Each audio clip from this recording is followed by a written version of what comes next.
हिकमत से रात। मुसरत बेगम डाइनिंग टेबल पर बैठी चावलों की ट्रे अपने शौहर के सामने करती बोल रही थी। और शहरियार बेटा, तुम्हारी क्या राय है? मेरी कोई राय नहीं है मिम्मा, मुझे सड्डी कंप्लेंट करनी है। और आप क्यों लाने लगे अरेशा को बहू बनाकर? वो कभी तो इरुषा की बहन है। मिम्मा प्लीज मुझसे आइंदा शादी के बारे में बात मत कीजिएगा। शहरियार चमच वापस प्लेट में रखता वहां से उठकर चला गया। देखें फाखर, इसे क्या हो गया है जो हमारे सामने ऐसे बोल रहा है?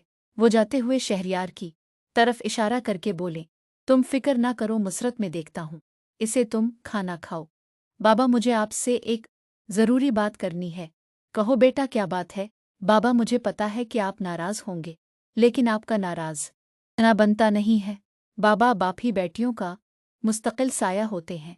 बाप ना हूं तो बेटियों को दर दर की ठोकरें खाना पड़ती हैं, और अगर कोई बदकिस्मत बेटी बाप के होते हुए भी न जाने किधर हो तो फिर लाइक और फॉलो करें। शुक्रिया।